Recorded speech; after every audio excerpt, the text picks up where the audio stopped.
Hello everybody, I Vinod Yadav welcome you all again on my YouTube channel VIN chemistry. जैसे कि आप सबको पता है कि मैंने आजकल जो वीडियोस में डाल रहा हूँ वो 11th क्लास के चैप्टर को कंप्लीट करेंगे, chemical bonding and molecular structure को। तो पिछले लेक्चर में जो मैंने डिस्कस किया था वहां पे मैंने डिस्कस किया था डायपोल मूवमेंट। क्या डिस्कस किया था? Dipole movement. और डायपोल मूवमेंट की मदद से हमने फाइंड आउट किया था कि कौन कौन से कोवेलेंट मॉलिक्यूल्स में आयनिक कैरेक्टर आ सकता है। तो जिस मॉलिक्यूल का जितना बड़ी वैल्यू डायपोल मूवमेंट की होती है उसके अंदर ज्यादा आयनिक कैरेक्टर आता है। आज का जो लेक्चर रहेगा उसका उल्टा रहेगा। मीन्स आज हम डिस्कस करेंगे कुछ ऐसे मॉलिक्यूल्स, कुछ एग्जांपल्स की मदद से जहां पे आप देखोगे कि लगने में तो लगेगा कि आयनिक कंपाउंड है वो, पर वास्तव में है वो कोवेलेंट कंपाउंड। यानी आज का जो टॉपिक रहेगा उसका जो मेन चीज जो रहेगी उसकी मैं हेडिंग डाल देता हूं कि भाई कोवेलेंट कैरेक्टर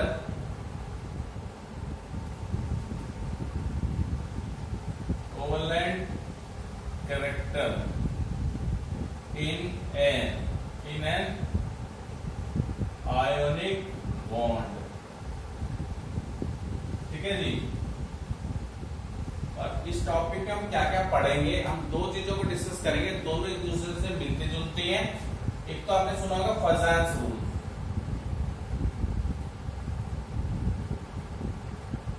या फजान्स रूल्स। और शुरुआत फजान रूल की हम करेंगे पोलराइजिंग पावर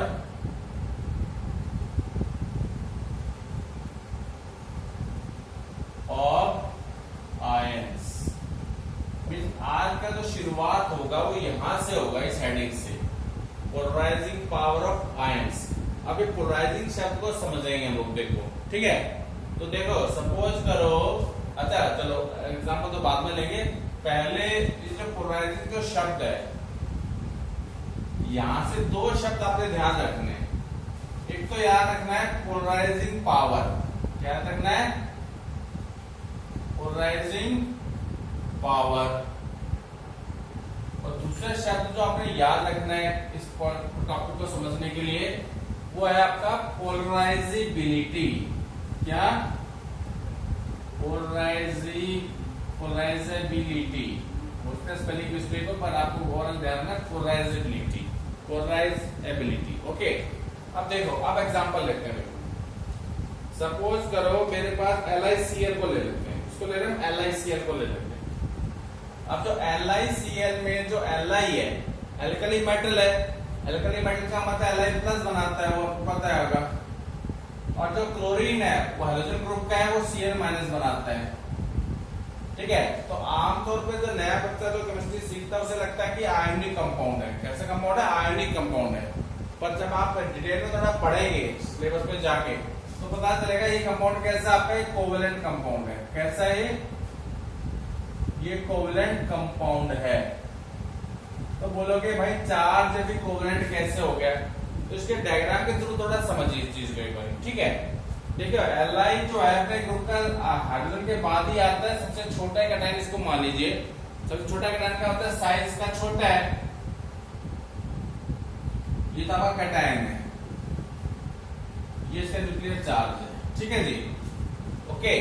और क्लोराइड आयन जो है Li के मुकाबले काफी बड़ा है, उसको थोड़ा बड़ा बना लेते हैं। इसका पॉजिटिव चार्ज है बीच में न्यूक्लियस, ये आपका अनायन है, मतलब ये नेगेटिव चार्ज है, ये पॉजिटिव चार्ज कोई स्पीशीज है। ठीक है जी, ये आपका अनायन है, या ये Li+ मान लिए और ये Cl- मान लीजिए। अब देखो जब ये दोनों, ये मान के चलिए दोनों दूर दूर है, जब ये दोनों दूर दूर है तो दोनों के जो ये जो अनायन है इसका जो इलेक्ट्रॉनिक चार्ज है वो सिमेट्रिकल आपको दिखाई दे रहा है। क्या कैसे दिखाई दे रहा है? सिमेट्रिकल दिखाई दे रहा है। ठीक है, लेकिन जब ये दोनों नजदीक आएंगे तो क्या ऑब्जर्व किया गया? ऑब्जर्व ये किया गया जो ये अनायन का जो इलेक्ट्रॉनिक चार्ज है ये सिमेट्रिकल ना होकर के थोड़ा सा डिस्टर्ब हो जाता है और कंप्लीटली स्फेरिकल ना रह करके इसकी शेप जो है एग शेप हो जाती है। कैसी शेप हो जाती है? एग शेप आ जाएगा ये। तो इसको कुछ ऐसा दिखा सकते हैं, मींस आई मीन टू से जो इलेक्ट्रॉनिक चार्ज है इसका ये थोड़ा सा खिंच जाता है। किसके पास? इस मैंने ज्यादा खींच दिया इस कैटायन के पास, मीन्स ये जो ब्लू वाली लाइन है, ब्लू वाला जो स्फेरिकल पार्ट है गायब हो चुका है और जो इसका इलेक्ट्रॉनिक क्लाउड है वो कुछ ऐसी शेप आपका ले चुका है। ओके, यानी हम कह सकते हैं कि this molecule seems to have a partial covalent character, partial covalent character, और इस केस में फुली कोवेलेंट हो गए। कैसा हो गए? फुली कोवेलेंट हो गए। इसकी वजह से ये जो डिस्टरबेंस आई है इसके स्फेरिकल शेप में, किसके? इलेक्ट्रॉनिक क्लाउड के, की वजह से ये कंपाउंड कैसा हो गया? फुली कोवेलेंट कैरेक्टर का हो गया। तब एक चीज देखिए, इस इलेक्ट्रॉनिक क्लाउड को खींचा किसने? वो तो कैटायन ने खींचा है। तो ये जो कैटायन की जो टेंडेंसी होती है to attract the spherical electronic cloud of an anion toward itself, okay, तो ये जो टेंडेंसी होती है इसी को हम कहते हैं, कैटायन की टेंडेंसी को पोलराइजिंग पावर। क्या कहते हैं? Polarizing power. और ये जो टेंडेंसी है एनायन की अपने इलेक्ट्रॉन्स को भेज देना इसके पास, कैटायन के पास, इसको हम कहते थे इसकी पोलराइजिबिलिटी। क्या कह देते हैं? पोलराइजिबिलिटी। ये मेरा कहने का मतलब है कि जो पोलराइजिंग पावर होती है वो कैटायन की होती है और जो पोलराइजिबिलिटी होती है वो किसकी होती है? एनायन की होती है। तो ये आपका स्टार्टिंग था आपका। अब क्या है? फजान नाम के वैज्ञानिक ने कुछ रूल्स बताए थे, फजान नाम के वैज्ञानिक ने कुछ रूल्स बताए थे। उन रूल्स को डिटेल में आपके साथ डिस्कस करूंगा, जिसकी वजह से किसी कैटायन की पोलराइजिंग पावर बढ़ती है और किसी एनायन की पोलराइजिबिलिटी बढ़ जाती है। और इन दोनों, अगर ये दोनों अपने हायर लेवल पे हुए, अगर किसी मॉलिक्यूल के दोनों आयंस के पास ये दो जो मैग्नीट्यूड मतलब ये जो प्रॉपर्टीज हैं अगर अपने हाईएस्ट लेवल पे होंगे तो जो मॉलिक्यूल है वो 100% जो है कोवेलेंट बन जाएगा। मैं कुछ एग्जांपल्स लेकर के समझाने वाला हूं, ठीक है जी। तो पहले मैं वो रूल्स डिस्कस करूंगा एक एक करके जो फजान ने बताए थे। In order to have the highest polarizing power of a cation and highest polarizability tendency of an anion, ठीक है जी, समझ गए। अब रूल्स के ऊपर आ जाते हैं, ठीक है। तो उसमें पहले मैं डिस्कस करूंगा फैक्टर्स। कौन से factors? Factors affecting the polarizing power of a cation. भाई यही 50 रूल्स होंगे आपके, ऐसे एनायन के डिस्कस करेंगे हम लोग इसके बाद। क्लियर हो गया? तो कौन कौन से फैक्टर्स हैं जो कैटायन की पोलराइजिंग पावर को बढ़ाते हैं? भाई कैटायन की पोलराइजिंग पावर आप समझ गए होंगे क्या? To attract the electronic cloud of an anion, ठीक है। तो देखो पहला फैक्टर जो है वो क्या है? पहला फैक्टर है आपका चार्ज ऑन द कैटायन। क्या है?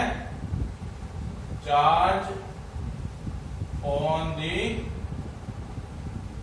cation. It has been observed that higher the positive charge, higher the positive charge on cation, greater will be its polarizing power. दो एग्जांपल से समझते देखो इस लाइन को, ठीक है। क्योंकि सब एक्सपेरिमेंटल चीजें। पहला एग्जांपल हम ले लेते हैं, मान लीजिए आपका है SnCl2 और SnCl4, दोनों आपने पढ़ रखे होंगे, ठीक है। अब देखो बेटा जी, Sn का चार्ज कितना है? यहाँ पे Sn+2 है, ठीक है। और यहाँ पे चार्ज कितना है? Sn का चार्ज है +4। और it has been observed that ये जो मॉलिक्यूल है SnCl4 ये कैसा है? ये कोवेलेंट है। कैसा है? कोवेलेंट है। क्यों?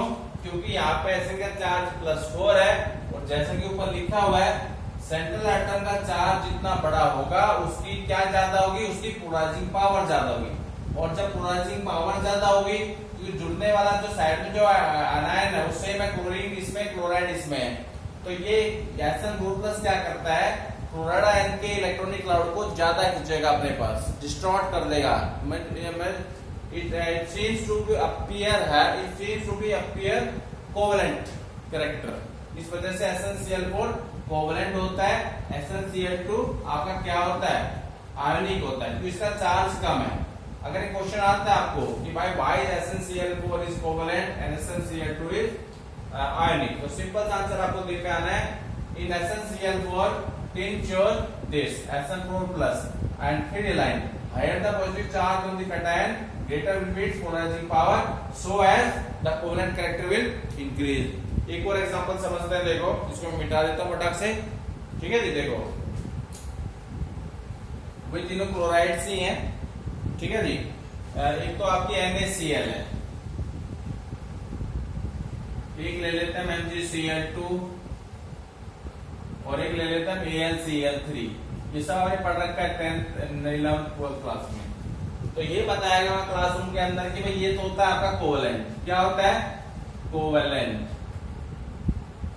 और ये वाला होते हैं दोनों आयनिक, और जिसमें ये ज्यादा आयनिक होता है, ठीक है। तो रीजन वही है, देखिए ये मेटल है, नॉन मेटल है, मेटल है, नॉन मेटल है, मेटल है, नॉन मेटल है। फिर भाई जब ये मेटल नॉन मेटल है, ये कोवलेंट क्यों हो गया, सेम रीजन है। NaCl का का चार्ज कितना है, +1, MgCl2 Mg का चार्ज है +2, AlCl3 में चार्ज है +3। तो देखिए सेंट्रल एटम का प्लस चार्ज बढ़ रहा है आपका, और जब प्लस और जो साइड में जो अनायन लगा वो सेम है, क्लोराइड इसमें, क्लोराइड इसमें, क्लोराइड इसमें। इसी वजह से क्या हुआ, क्योंकि प्लस चार्ज का मैग्नीट्यूड बढ़ रहा है, इसकी वजह से पॉजिटिव अनायन की पोलराइजिंग पावर बढ़ रही है। पोलराइजिंग पावर बढ़ने के साथ ही क्या हो रहा है, आपका जो मॉलिक्यूल है या यूं कहते हैं जो अनायन है उसकी पोलराइजेबिलिटी बढ़ रही है। मतलब बढ़ क्या रही है, बढ़ा रहा है। इसकी वजह से कोवलेंट कैरेक्टर बढ़ रहा है। क्या हो रहा है, कोवलेंट कैरेक्टर बढ़ रहा है। तो यानी कोवलेंट कैरेक्टर इस वे में इंक्रीज हो रहा है आपका। क्लियर हो गया। दूसरा जो फैक्टर हमारा रहेगा इसमें, वो आपका रहेगा size of the cation. Size of cation, यहां पे क्या बात याद रखनी है आपने, देखो smaller the size of the cation, smaller the size of the cation, तो higher will be its polarising power, higher will be its polarizing power। ठीक है, तो देखो एग्जांपल ले लेते हैं, मान लीजिए हम लोग ले लेते हैं आपका फर्स्ट ग्रुप के हैलाइड्स ले लेते हैं, ठीक है। जैसे कि आपका LiCl, नहीं इसको नहीं लेते, यहाँ पे वो फैक्टर काम करेगा। सेकंड ग्रुप के जो है ना हैलाइड्स, उनको ले लेते हैं। देखिए सपोज कीजिए आपका है BeCl2, MgCl2, CaCl2, SrCl2 और BaCl2, इनको ले लेते हैं, ठीक है जी। तो देखिए ये यहाँ पे +2 चार्ज है, +2 चार्ज है, +2 चार्ज है, +2 चार्ज है, +2 चार्ज है। भाई चार्ज तो सेम है, चार्ज तो सेम है, लेकिन ये जो कैटायंस हैं, जैसे Be+2 मान लीजिए, Mg+2, Ca+2, Sr+2 और Ba+2, क्या साइज क्या हो रहा है, इनका साइज बढ़ रहा है। क्योंकि डाउन का ग्रुप आपको सिखाया गया, शायद 10th क्लास से आप सीखते आ रहे हैं कि डाउन द ग्रुप जाने पर एटम, न्यूट्रल एटम हो या कैटायन हो, आयन हो, इनका साइज बढ़ता है, ठीक है। तो जब साइज बढ़ेगा तो क्या फर्क पड़ता है उसका, साइज बढ़ने का मतलब क्या है, आयनिक कैरेक्टर बढ़ रहा है। क्या बढ़ रहा है, मतलब उनके द्वारा बनाए जाने वाले हैलाइड्स का आयनिक कैरेक्टर बढ़ रहा है। इसका मतलब जो BeCl2 है, क्योंकि B+2 का साइज सबसे कम है, 2+ है, सबसे कम है, इसकी वजह से कैसा है, आयोनिक है। आयोनिक क्यों है, ऊपर ने लिखा है कैटायन का जितना छोटा साइज होगा उसकी उतनी ज्यादा क्या होगी, पोलराइजिंग पावर होगी। और पोलराइजिंग पावर अगर ज्यादा होगी तो उससे क्या होगा आपका कोवेलेंट कैरेक्टर, सॉरी गड़बड़ होगी, यहाँ पे कोवेलेंट आएगा, कार्बनिक कैरेक्टर मान लीजिए, कोवेलेंट कैरेक्टर है। कैसा है? कोवेलेंट कैरेक्टर का है, मतलब इसके द्वारा कोवेलेंट है, ठीक है। तो लिखा है देखो भाई, कैटायन का जितना छोटा साइज होगा उस कैटायन की पोलराइजिंग पावर उतनी ज्यादा होगी। इसकी वजह से यहाँ जो B+2 इसका साइज सबसे छोटा है, ये क्या कर रहा है? क्लोराइड आयन को उतना ज्यादा क्या कर रहा है? पोलराइज कर रहा है, जिसकी वजह से electron cloud in between atoms, in between ions आ गया, जिसकी वजह से कोवेलेंट कैरेक्टर इसका सबसे ज्यादा है। क्लियर हो गया आपको? दूसरी अगर हम बात करते हैं Sn2+ और Sn4+ की, अगर हम डिस्कस दोबारा से कर लेते हैं, देखिए एक बारी Sn2+ Sn4+, इस केस में जैसे SnCl2 मैंने डिस्कस किया था और क्या किया था? SnCl4 डिस्कस किया था, ठीक है जी। तो देखो यहाँ पे Sn4+ है, Sn2+ है, अब चार्ज अलग अलग है। तो पिछले एग्जाम्पल में मैंने कहा था कि ये जो कंपाउंड है आपका Sn4+ वाला, ये कैसा है? अब देखो Sn4+ बनाने के लिए 4 इलेक्ट्रॉन लॉस कर रखे हैं, जब 2 इलेक्ट्रॉन लॉस करेंगे तो साइज किसका छोटा है? साइज तो इसका छोटा है ना। क्लियर हो गया? और जितना छोटा साइज होगा उसकी पोलराइजिंग पावर उतनी ज्यादा हो जाएगी। समझ गए हो गया? ये फैक्टर समझ के size of the cation clear हो गया। अब 2 फैक्टर मैंने आपके साथ डिस्कस किया था, साइज और चार्ज, साइज और चार्ज पहले डिस्कस किया था। तो ओवरऑल आप क्या समझे? इसका मतलब आपको ये ध्यान रखना है कि जो पोलराइजिंग पावर पर P.P लिख रहा हूं, पोलराइजिंग पावर किसकी? कैटायन की। ये लिख सकते हैं फॉर्मूला क्या भाई? चार्ज पर डायरेक्टली प्रोपोर्शनल था, भाई जितना बड़ा चार्ज उतनी ज्यादा पोलराइजिंग पावर। और साइज का क्या था? साइज जितना छोटा उतनी ज्यादा पोलराइजिंग पावर। तो चार्ज बटे मैं लिख सकता हूं जैसे साइज ऑफ कैटायन, और कैटायन ऊपर भी लिख दीजिए। इसको फॉर्मूला नहीं, मतलब आपको याद रखनी चीजें थोड़ा सा, क्या कि जो पोलराइजिंग पावर होती है कैटायन की, it is directly proportional to charge of the cation, and polarizing power of cation is inversely proportional to size of the cation. ये थोड़ा बात आपको ध्यान रखनी है। क्लियर हो गया आपको? तीसरा जो फैक्टर है, जो 11th की बुक में नहीं लिखा हुआ, उसे आप ध्यान से समझ लीजिएगा। इलेक्ट्रॉनिक कॉन्फ़िगरेशन, जिसका भी फर्क पड़ता है डी ब्लॉक वाले केस में, इलेक्ट्रॉनिक कॉन्फ़िगरेशन का भी फर्क पड़ता है। देखिए बेटा जी, इसका मैं एग्जांपल के थ्रू आपको समझाता हूं। सपोज कीजिए तो NaCl और एक है CuCl। क्लियर हो गया? यहाँ पे Na+ है और यहाँ पे क्या है? Cu+ है। चार्ज सेम है। वो सबसे हैरानी की बात क्या है? इन दोनों का साइज भी ऑलमोस्ट सेम ही है। Cu+ का जो चार्ज, Cu+ का जो साइज होता है वो होता है 96 पिकोमीटर, और इसका होता है 95 पिकोमीटर। देखो सेम ही है, चार्ज भी सेम है और साइज भी ऑलमोस्ट सेम ही है। क्लियर हो गया आपको? लेकिन फिर भी ये देखा गया है, ये जो NaCl है ये तो आपका आयोनिक है, और जो CuCl है इट इज कोवेलेंट। बोला भैया अब इसको कैसे समझाएं? इसको समझाया गया इलेक्ट्रॉनिक कॉन्फ़िगरेशन की मदद से। किसकी मदद से समझाया गया? इलेक्ट्रॉनिक कॉन्फ़िगरेशन की मदद से। तो अगर देखो मैं Na+ की कॉन्फ़िगरेशन लिखता हूं, किसकी लिख रहा हूं? मैं Na+ की कॉन्फ़िगरेशन लिखता हूं, तो वो क्या है कि 1s2 2s2 2p6। क्लियर हो गया? केस 1 तो आएगा नहीं।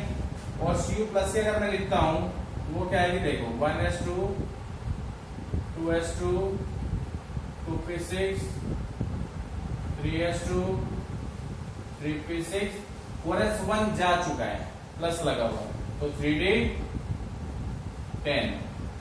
अब इसका आखिरी शेल कौन सा? 2 है, तो इसका आखिरी शेल कॉन्फ़िगरेशन क्या है? 2s2 2p6। इसे हम कहते हैं इनर्ट गैस कॉन्फ़िगरेशन। क्या कहते हैं? Inert gas configuration. देखो Cu+ की अगर हम कॉन्फ़िगरेशन लिखते हैं तो वो आएगी आपकी 1s2 2s2 2p6 3s2 3p6 3d10 आप सब जानते हैं। इसका जो आखिरी शेल है वो कौन सा? थर्ड शेल है, एज शोन बाय दिस। आखिरी इलेक्ट्रॉन थर्ड शेल में, ठीक है। यानी यहाँ पे D आ गया आपका। देखो अब D के आने से नुकसान क्या होगा उस चीज को समझिए। D की जो टेंडेंसी है to shield the nuclear charge of this ion वो वीक है अपनी शेप की वजह से। उससे क्या होगा, इसका जो पॉजिटिव न्यूक्लियर चार्ज है is free to attract the negatively charged electrons of this ion. Clear हो गया? जिसकी वजह से इसमें पोलराइजेशन ज्यादा हो जाती है Cl के अंदर, इसकी वजह से, और ये कोवेलेंट कैरेक्टर एक्वायर कर लेता है CuCl। ओवरऑल आपको ध्यान क्या रखना है, आपको ध्यान ये रखना है इलेक्ट्रॉनिक कन्फिगरेशन की बात अगर हम करते हैं तो जहां पे D आ गया आखिरी शेल में, वहां पे उस केस में जो कंपाउंड होगा वो कोवेलेंट होगा दूसरे के मुकाबले। क्लियर हो गया? तो इसको तो हम कहते थे इनर्ट गैस कन्फिगरेशन, और इसे हम कहते हैं सूडो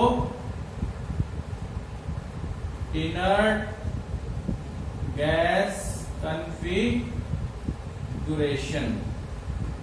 तो जहां तक इस फैक्टर की बात है जो कि किसी कैटायन की पोलराइजिंग पावर को बढ़ाता है घटाता है, तो वहां आपको ध्यान रखना है कि जिस भी कैटायन में सूडो इनर्ट गैस कन्फिगरेशन आएगी उसकी पोलराइजिंग पावर की ज्यादा होगी, और सूडो का मतलब ध्यान रखना जहां पे D आ गया तो मतलब क्या उसका कोवेलेंट कैरेक्टर बढ़ जाएगा दूसरे के मुकाबले। क्लियर होगी बात आपको मेरे ख्याल से?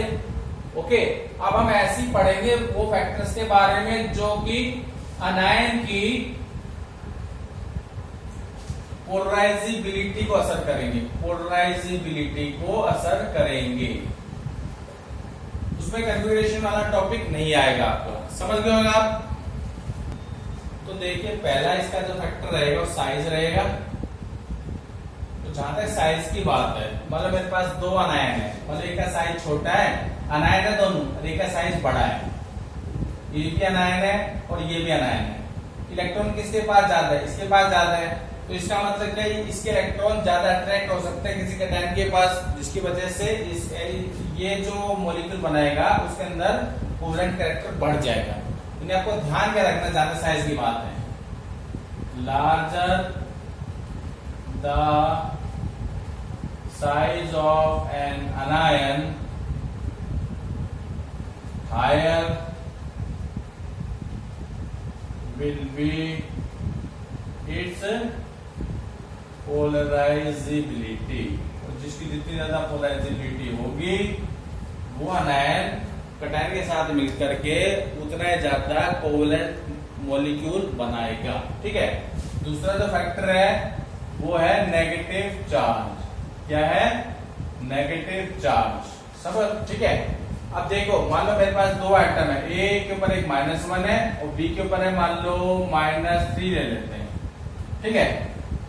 तो जैसे हमने आपको ध्यान हो NaCl और इस टाइप के कुछ लिया था जैसे। ठीक है? चलो देखो, जिसके ऊपर नेगेटिव चार्ज जितना ज्यादा होगा, इलेक्ट्रॉन ज्यादा है, इलेक्ट्रॉन ज्यादा का मतलब उसका साइज बढ़ गया, और साइज का भी मैंने बताया आपको, जितना ज्यादा साइज होगा अनायन के ऊपर उतना ज्यादा उसकी पोलराइजिबिलिटी होगी। तो सेम वैसी जिस अनायन के ऊपर जितना ज्यादा नेगेटिव चार्ज होगा दूसरे के मुकाबले, उसकी पोलराइजिबिलिटी ज्यादा होगी, और उसके द्वारा बनाया जाने वाला कंपाउंड के अंदर उतना ज्यादा कोवेलेंट कैरेक्टर आ जाएगा। ठीक है जी? अब हम पढ़ते हैं कि पोलराइजेशन का कॉन्सिक्वेंस क्या है। तो मेन कॉन्सिक्वेंस जो होता है वो मेल्टिंग पॉइंट के ऊपर असर बताता है। पोलराइजेशन किस पर असर डालती है? कंपाउंड्स के मेल्टिंग पॉइंट के ऊपर। कैसे? देखिए 10th क्लास के अंदर आपने कोवेलेंट कंपाउंड और आयनिक कंपाउंड में डिफरेंस पढ़े थे। वहां पे एक डिफरेंस आता है मेल्टिंग पॉइंट का, और वहां स्पष्ट बिल्कुल आपको बता रखा है कि आयनिक कंपाउंड्स का जो मेल्टिंग पॉइंट होता है वो हाई होता है, और कोवेलेंट कंपाउंड का मेल्टिंग पॉइंट लो होता है। तो अगर पोलराइजेशन की वजह से किसी कंपाउंड का कोवेलेंट कैरेक्टर बढ़ता है, उससे क्या होगा? मेल्टिंग पॉइंट घट जाएगा। मैं कुछ एग्जांपल्स के थ्रू आपको समझा रहा हूं। ठीक है जी? इनको ध्यान से देखिएगा। ये NaCl, NgCl2, AlCl3 है। Na का चार्ज कितना है? +1। चार्ज कितना है? +2। चार्ज कितना है? +3 Al का। तो अभी लेक्चर में मैंने बताया था कि अगर सेंट्रल एटम का चार्ज बढ़ रहा है, पॉजिटिव चार्ज बढ़ रहा है, तो उसकी पोलराइजिंग पावर बढ़ रही है, और जब पोलराइजिंग पावर बढ़ेगी वो क्या करेगा? साथ रखने वाले अनायन को पोलराइज आराम से कर देगा, जिसकी वजह से उसका कोवेलेंट कैरेक्टर बढ़ेगा, और जब कोवेलेंट कैरेक्टर बढ़ेगा तो मेल्टिंग पॉइंट क्या हो रहा है? आपका घट रहा है। आपके सामने देखिए एग्जांपल्स। ठीक है जी? दूसरा एग्जांपल में भी कुछ पेयर्स ले रहा हूं मैं आपको। इस बार आपका जो सेंट्रल एटम है सेम है। देखो इस पेयर में देखो Ti है, यहाँ Ti+1 है, यहाँ Ti+3 है, और आप क्या देख रहे हैं? जो Ti+3 वाला है +1 के मुकाबले उसकी क्या ज्यादा है, उसकी पोलराइजिंग पावर ज्यादा है। तो पोलराइजिंग पावर ज्यादा होने से क्या हुआ, वो Cl को ज्यादा पोलराइज कर पा रहा है, और ज्यादा पोलराइज करने की वजह से तो TiCl3 कोवेलेंट कंपाउंड बना रहा है, जिसकी वजह से उसका बॉइलिंग पॉइंट जो है वो देखो कम है इसके मुकाबले। सेम एक कंडीशन इन पे लागू होगी, PbCl2 PbCl4। PbCl2 में +2 है, इसमें +4 है, ठीक है, जिसकी वजह से इसकी पोलराइजिंग पावर ज्यादा हो गई है, जिसकी वजह से PbCl4 कोवेलेंट माना गया एज कंपेयर टू PbCl2। अब अगर डी ब्लॉक के एलिमेंट्स की हम बात करते हैं, कॉपर और सिल्वर की अगर हम बात करते हैं, इनके द्वारा बनाए जाने वाले क्लोराइड्स को जरा ध्यान से देखिए आप। अब CuCl NaCl पहले डिस्कस किया था, +1 चार्ज यहाँ, +1 चार्ज यहाँ, भाई चार्ज सेम है और साइज भी सेम ही बताया था मैंने आपको ध्यान लेक्चर में। लेकिन क्या हो रहा है, इसका मेल्टिंग पॉइंट कम है, इसका मेल्टिंग पॉइंट ज्यादा है। ज्यादा क्यों, आयनिक है, ये कोवेलेंट है। ये कोवेलेंट किस वजह से, ये कोवेलेंट है सूडो इनर्ट इलेक्ट्रॉनिक कॉन्फ़िगरेशन की वजह से, सूडो इनर्ट गैस कॉन्फ़िगरेशन की वजह से, क्योंकि इसका जो आखिरी का वैलेंस शेल है उसमें डी आ गया है। क्लियर हो गया आपको। और सेम यही कंडीशन इसमें लगेगी AgCl और KCl के अंदर भी। AgCl डी ब्लॉक एलिमेंट है, जिसकी वजह से इसमें डी ऑर्बिटल आ गया है। डी ऑर्बिटल आने की वजह से क्या हुआ, इसकी पोलराइजिंग पावर बढ़ गई है, Sm2 पोटेशियम आयन, इसकी वजह से ये कंपाउंड कैसा बन गया, इसके मुकाबले मेल्टिंग पॉइंट कम दिखा रहा है ना, तो कैसा कंपाउंड है, कोवेलेंट कंपाउंड है। अब मैं एक पॉइंट और डिस्कस करूंगा, फिर लेक्चर अपना खत्म करूंगा बस, ठीक है जी। और लास्ट जो फैक्टर मेल्टिंग पॉइंट में डिस्कस करूंगा, वो मैं डिस्कस करूंगा आपका melting point of alkali metal halides. तो पहले लिख लेते हैं, हैलाइड से क्लोराइड हम ले लेते हैं, LiCl NaCl KCl RbCl और CsCl, ठीक है जी। तो देखिए मेल्टिंग पॉइंट तो बाद में लिखूंगा, पहले एक चीज बता देता हूँ। 10th क्लास में या 3rd चैप्टर में आपको ये बताया गया है कि भाई यहाँ पे आयन कौन सा है, Li+ आयन है, यहाँ Na+ आयन है, यहाँ K+ आयन है, Rb+ आयन है और Cs+ आयन है।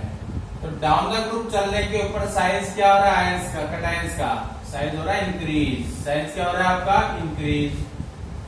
और अभी जो ये जो लेक्चर चल रहा है फजान्स रूल्स का, इसमें जब मैंने आपको कैटायंस के वो फैक्टर बताए थे जो उनकी पोलराइजिंग पावर को बढ़ाएगा, उसमें कहा था कि smaller the size higher will be its क्या टेंडेंसी ऑफ पोलराइजिंग पावर। तो पोलराइजिंग पावर ज्यादा होगी तो उससे क्या होगा, उसका कोवेलेंट कैरेक्टर बढ़ेगा आपका, ठीक है। तो ठीक है, अच्छी बात है। यहाँ पे इन सारों में सबसे छोटा साइज किसका है, लिथियम का है, लिथियम आयन का है। इसका LiCl जो कैसा कंपाउंड है वो आपका कोवेलेंट कंपाउंड है। कैसा कंपाउंड है, कोवेलेंट कंपाउंड है। और वैसे भी LiCl का अगर आप मेल्टिंग पॉइंट थोड़ा ध्यान से देखेंगे तो बुक में लिखा है 613 डिग्री सेल्सियस। कितना लिखा है, 613 डिग्री सेल्सियस। तो थोड़ा मेल्टिंग पॉइंट लिखने के लिए इनको मिटाऊंगा एक बारी। इसके बाद NaCl का मेल्टिंग पॉइंट डिस्कस किया था 800 डिग्री सेल्सियस। कैसा डिस्कस किया था, 800 डिग्री सेल्सियस। तो आप कह सकते हैं ठीक है भाई 800 होगा ही होगा, क्योंकि Na+ का साइज जो है इसके मुकाबले बड़ा है आपका। तो बड़ा साइज होने से क्या हुआ, आयनिक कैरेक्टर बढ़ेगा, कोवेलेंट कैरेक्टर डिक्रीज होगा, ठीक है। और अगर आगे जाते हैं तो मेल्टिंग पॉइंट क्या होना चाहिए, और बढ़ना चाहिए, क्योंकि कोवेलेंट कैरेक्टर तो आपका डिक्रीज होता जा रहा है, आयनिक आपका बढ़ता जा रहा है। लेकिन KCl का अगर आप मेल्टिंग पॉइंट देखेंगे तो वो आता है आपका 776 डिग्री सेल्सियस। कितना आता है, 776 डिग्री सेल्सियस। RbCl का दे रखा है 715 डिग्री सेल्सियस और CsCl का दे रखा है 625 डिग्री सेल्सियस। ये तो घट गया आपका। तो भाई अब ये कैसे घटा, तो यहाँ पे बता देता हूँ, इसके इन केसेस के अंदर फजान रूल अप्लाई नहीं होता है। फजान रूल अप्लाई नहीं होता, बल्कि यहाँ पे अप्लाई होता है लैटिस एनर्जी। क्या अप्लाई होता है, लैटिस एनर्जी, जो आप सॉलिड स्टेट वाले चैप्टर पढ़ेंगे 12th क्लास के अंदर, ठीक है। भाई जिस मॉलिक्यूल की लैटिस एनर्जी जितनी ज्यादा होगी उसकी मेल्टिंग पॉइंट उतना ज्यादा हो जाएगा, और जिस मॉलिक्यूल लैटिस एनर्जी जितनी कम हो जाएगी उसकी आपका मेल्टिंग पॉइंट उतना कम हो जाएगा। इन्हें आप कह सकते हैं कि NaCl के बाद जो लैटिस एनर्जी है वो घट रही है आपकी। लैटिस एनर्जी क्या हो रही है? घट। मेरा कहने का मतलब है NaCl और उसके आगे तो काम आएगा लैटिस एनर्जी फैक्टर, और यहाँ पे काम आ जाएगा आपका पजांस रूल। ठीक है, तो ये आपका लेक्चर था आज पजांस रूल्स का और पोलराइजेशन का। अगर आपको लेक्चर अच्छा लगा हो इसे लाइक कीजिएगा, शेयर कीजिएगा and please subscribe my channel. Thank you very much.